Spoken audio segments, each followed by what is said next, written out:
Rare beginnings, a brain abscess, and a 2-month-old infant. Good morning. I am here to present a case of a child who came in due to an enlarging head circumference. History started 9 days prior when the mother perceived heaviness of the patient's head. No other symptoms noted, nor consult done. A few days later, still with progressive head enlargement, now accompanied with undocumented fever.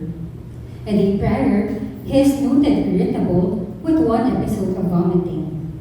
He was then brought for consult. He was born to a 27-year-old primigravid with congenital cataract and pseudophakia. During pregnancy, had untreated UTI, gestational diabetes, and preterm labor at 34 weeks age of gestation.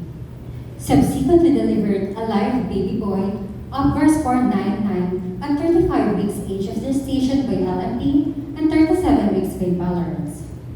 On his 48th hour of life, jaundice set in. Septic workup was unremarkable and was sent home well after 2 days of phototherapy.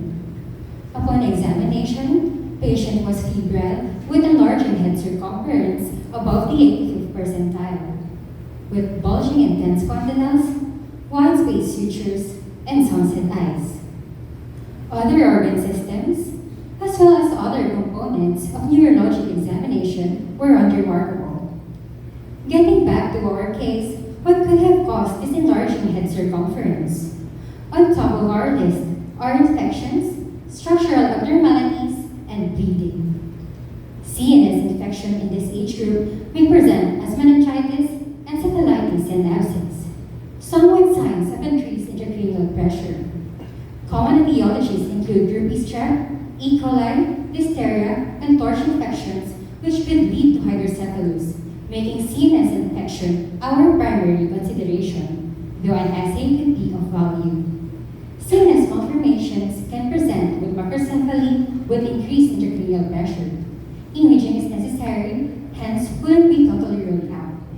Lastly, intracranial hemorrhage secondary to non-accidental causes may also present with non-specific signs and symptoms of increased ICP. No PE findings of trauma makes this diagnosis less likely. Laboratory showed leukocytosis, anemia, and high CRP. A lumbar puncture was not performed due to symptoms of increased ICP. Cranial CT scan with contrast revealed large frontal abscess with diffuse meningitis causing cerebral compression, herniations, and evolving hydrocephalus. Our patient was subjected to 2 aspirations of abscess with the presence of purulent material on each occasion. Culture revealed Citrobacter causerii. Improvement was reached after the aspiration of the abscess and introduction of ceftriaxone and metronidazole. Repeat culture revealed no growth. This antibiotic scheme was maintained for 6 weeks. On the 38th day of antibiotic therapy, repeat CT showed significant decrease in the size of the abscess. There is now progression in the degree of communicating hydrocephalus. Brain abscess is a rare infection that could be fatal to newborns and infants. It is usually caused by gram-negative bacteria like Klebsiella, E. coli, and Proteus. Citrobacter could also be a culprit, but has rarely been reported. Local data from the PBS recorded 52 cases of Citrobacter infections from 2006 to present, underscoring its rarity. Citrobacter causerii is commonly found in soil, water, and the intestinal tracts of animals and humans. It has a high predilection for causing meningitis and brain abscess during the first 2 months of life. Studies have shown that Citrobacter infection occur in a sporadic fashion. In the neonatal period, it could be transmitted vertically or horizontally, with the latter pertaining to nosocomial infections.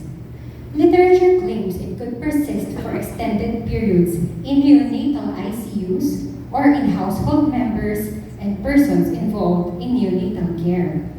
It has a neurovirulent factor with predilection for CNS, causing meningitis and cerebral abscess.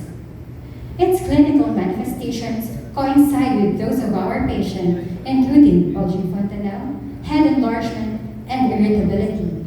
Some may exhibit no apparent focal neurologic symptom as seen in our patient. Surgical drainage is crucial for establishing a bacteriologic diagnosis. In this case, the culture showed growth of Citrobacter. Initial screening could be done using ultrasonography, which is ideal for infants with open fontanelles. Comparing CT and MRIs, CT scans are easier to perform, as in our case, providing a quick way to detect abscess location and size. Serial neuroimaging is warranted to guide in assessing disease progression, detection of complications, and evaluation of therapeutic response. Medical and surgical intervention go hand in hand in managing brain abscess. It has 30% mortality rate due to severe neurologic damage and brain herniation. In conclusion, early diagnosis and intervention are crucial in managing this rare and potentially life-threatening case.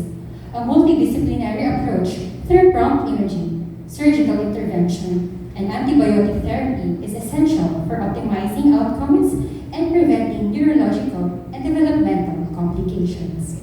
Thank you.